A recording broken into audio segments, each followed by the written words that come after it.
दोस्तों, दिवाली सनातन धर्म का प्रमुख त्योहार है, जिसकी शुरुआत धनतेरस से हो जाती है। हर साल कार्तिक मास की कृष्ण पक्ष की त्रयोदशी तिथि को धनतेरस का त्योहार मनाया जाता है। मान्यता है कि धनतेरस के दिन मां लक्ष्मी और धन्वंतरी देवता समुद्र मंथन से प्रकट हुए थे, जिसके परिणाम स्वरूप धनतेरस के दिन माता लक्ष्मी, कुबेर देव, धन्वंतरी और मृत्यु के देवता यमराज का पूजन किया जाता है। वैदिक पंचांग के मुताबिक इस वर्ष 10 नवंबर शुक्रवार को धन्वंतरी जयंती अर्थात धनतेरस मनाई जाएगी। इस साल धनतेरस पूजा का शुभ मुहूर्त शाम 5:47 से लेकर शाम 7:43 तक रहेगा।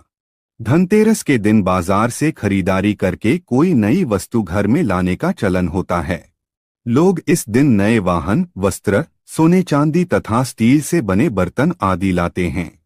लेकिन दोस्तों, अगर आप धनतेरस के दिन मोरपंख लेकर अपने घर पर आते हैं और इसे एक विशिष्ट दिशा में विशिष्ट स्थान पर रखते हैं, तो आपको इसके बहुत ही शुभ परिणाम देखने को मिल सकते हैं। ये मोरपंख आपके भाग्य को प्रबल बना देंगे, आपकी दरिद्रता को पूरी तरह से समाप्त करके आपको धन संपत्ति प्रदान कर सकते हैं। मोरपंख को धनतेरस के दिन लाना बहुत ही शुभ माना जाता है और खासकर माता लक्ष्मी को मोरपंख सबसे अधिक प्रिय होता है। अगर आप इसे लाकर अपने घर में स्थान देते हैं तो मां लक्ष्मी की कृपा आपको प्राप्त होगी। दोस्तों, वास्तुशास्त्र में मोरपंख का बहुत अधिक महत्व होता है। वास्तुशास्त्र के अनुसार मोरपंख का घर में होना बहुत शुभ होता है। यह जिस स्थान पर भी होता है वहां की नकारात्मक ऊर्जा को नष्ट कर देता है। शास्त्रों में मोरपंख को सुख समृद्धि का प्रतीक माना जाता है।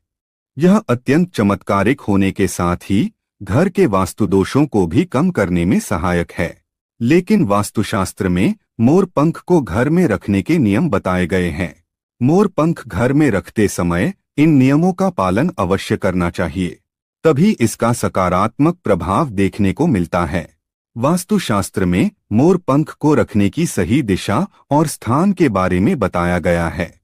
अगर आप अपने घर में मोरपंख को उसके निश्चित स्थान और दिशा में रखते हैं तो यह घर के अंदर की नकारात्मक ऊर्जा को खत्म कर देता है। मोरपंख घर में रखने के बहुत से फायदे हैं, लेकिन धन संपत्ति के आकर्षण के लिए इसका सबसे अधिक उपयोग किया जाता है। अगर आपके घर में पैसे की तंगी है, धन का खर्च अधिक होता है, घर में पैसा नहीं आता है, तो आप अपने घर पर मोरपंख जरूर लेकर आए और उसे सही दिशा में स्थापित करें। यह निश्चित ही आपके धन में वृद्धि करेगा। वास्तुशास्त्र में घर में कितने मोरपंख रखने चाहिए, इसका रहस्य भी बताया है। आइए जान लेते हैं मोरपंख से जुड़े महत्वपूर्ण वास्तु नियम। दोस्तों, सबसे पहले हम जानते हैं मोरपंख के धार्मिक महत्व के बारे में। हमारे प्राचीन शास्त्रों में मोरपंख को इतना महत्व क्यों दिया जाता है?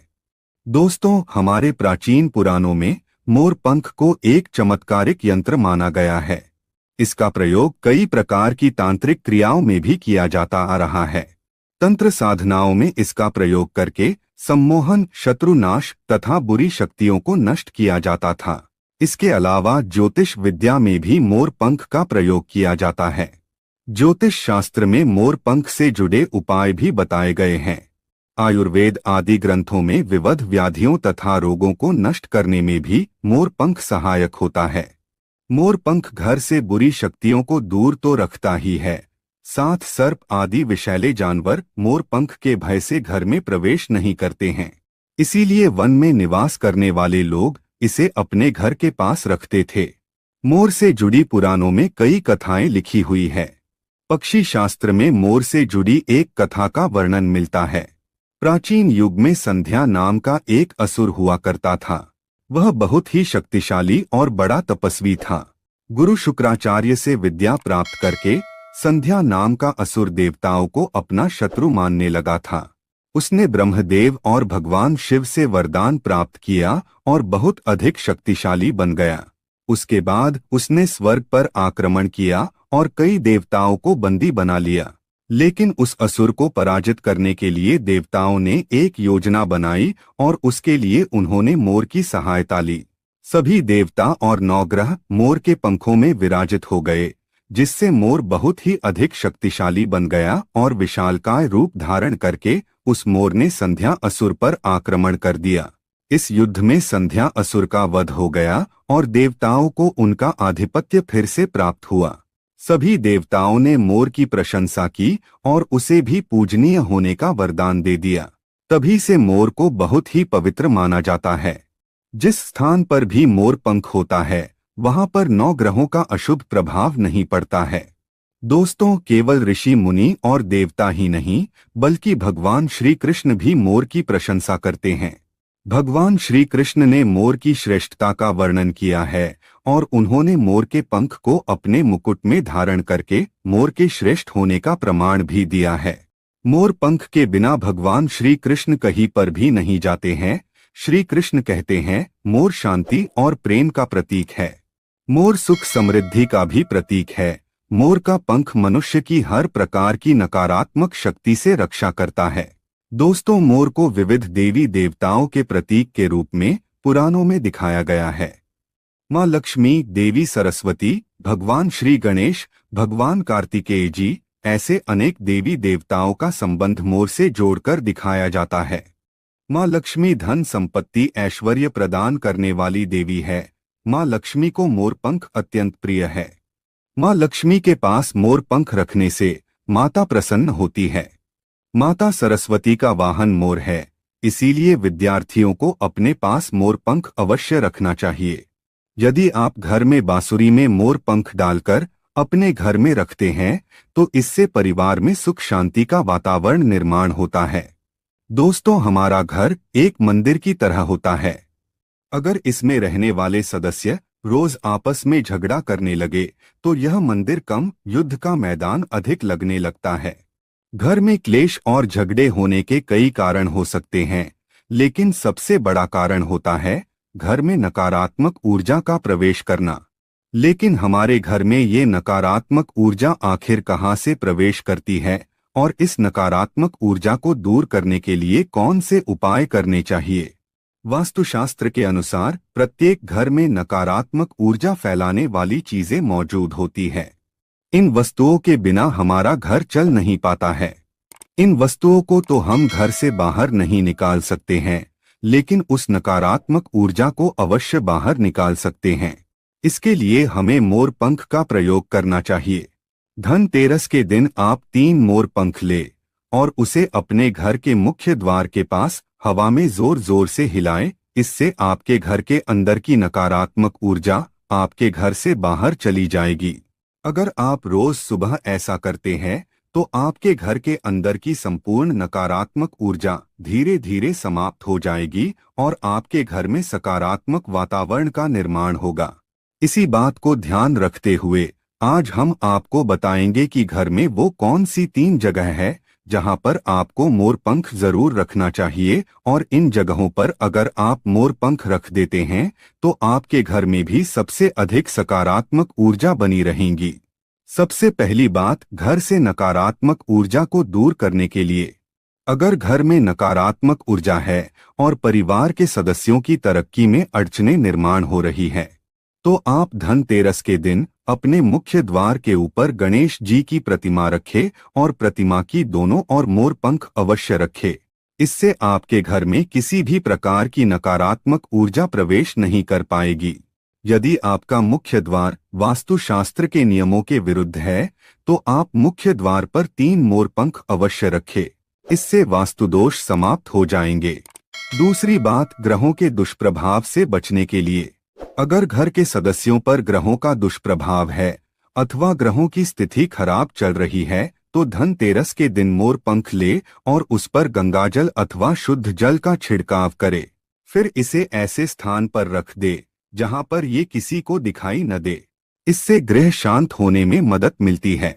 तीसरी बात, बुरी नजर से बचने के लिए अगर घर के किसी सदस्य अथवा बालक को बुरी नजर लगी है या उस पर किसी की बुरी नजर का प्रभाव पड़ा है तो सोते समय उस व्यक्ति के तकिए के नीचे मोर पंख रखे और दूसरे दिन इसे किसी बहते जल में अथवा कुएं में डाल दे। इससे बुरी नजर उतर जाती है। चौथी बात, पढ़ाई में मन नहीं लगता है। अगर घर के विद्यार्थियों का पढ़ाई में मन नहीं लगता है, उनकी याददाश्त कमजोर है, पढ़ाई करते समय बार बार नींद आती है, तो विद्यार्थियों को मां सरस्वती के सामने मोरपंख रखकर दूसरे दिन उस मोरपंख को अपनी किताबों में रखना चाहिए। इससे विद्यार्थियों में एकाग्रता बढ़ेगी और मां सरस्वती की कृपा बनी रहेगी। पांचवा उपाय, दुष्ट शत्रुओं से छुटकारा पाने के लिए। अगर कोई शत्रु जानबूझकर आपको परेशान कर रहा है और बार बार आपको नुकसान पहुंचाने का प्रयास करता है, तो मंगलवार के दिन हनुमान जी की मस्तक का सिंदूर मोरपंख पर लगाएं और सुबह के समय बिना नहाए ही इसे बहते हुए जल प्रवाह में अथवा कुएं में डाल दे। इससे शत्रुओं से छुटकारा मिलता है। छठी बात, मनवांछित फल प्राप्ति के लिए।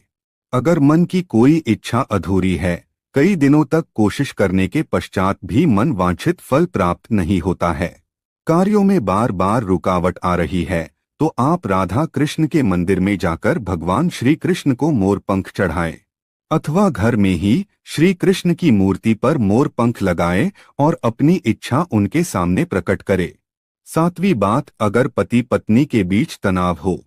अगर घर के अंदर क्लेश है, पति पत्नी के बीच बार बार झगड़े होते हैं, आपसी प्रेम कम होने लगा है, तो उनके बेडरूम में दक्षिण पूर्व की दिशा में मोरपंख रख देना चाहिए। इससे दोनों के बीच में प्रेम बढ़ेगा और आपसी मनमुटाव कम होगा। आठवां उपाय, धन में वृद्धि के लिए। अगर धन की कमी है, अचानक धन खर्च हो जाता है, तो घर में तिजोरी अवश्य बनाएं। तिजोरी रखते समय ध्यान रहे, तिजोरी को पश्चिम की दीवार पर सटाकर रखे और उसका मुख पूर्व दिशा की ओर हो। इससे देवराज की कृपा दृष्टि बनी रहेगी। साथ ही मां लक्ष्मी की पूजा में मोर पंख रखकर उसे तिजोरी में रखे। इससे घर में सुख समृद्धि आती है और धन की कमी महसूस नहीं होती है। यदि धन की समस्या आ रही है, तो घर के अग्नेय कोण में अर्थात दक्षिण पूर्व दिशा में अपनी कमर से ऊपर कंधे की ऊंचाई पर 2 मोर पंख शुक्ल पक्ष में लगाएं। जल्दी ही धन प्राप्ति के नए अवसर प्राप्त होने लगेंगे। 9वां उपाय, आप किसी भी शुभ दिन मोर का एक पंख लेकर घर के किसी ऐसे स्थान पर रखें जहां पर आने जाने वाले लोगों की नजर सबसे ज्यादा पड़ती है। असल में मोर का पंख नकारात्मक ऊर्जा को अवशोषित करता है, इसलिए आपको इसको ऐसे स्थान पर लगाना चाहिए जहां ये सभी को नजर आए। मोर के पंख का ये उपाय न सिर्फ आपको बल्कि आपके घर के सदस्यों के जीवन में भी सुख और समृद्धि जरूर लेकर आएगा। तो दोस्तों, उम्मीद है आपको यह जानकारी अच्छी लगी होगी। वीडियो को लाइक जरूर करें और कमेंट में सच्चे दिल से जय श्री कृष्ण और जय मां लक्ष्मी अवश्य लिखें। साथ ही आप इस चैनल को सब्सक्राइब कर लीजिए ताकि आपको ऐसे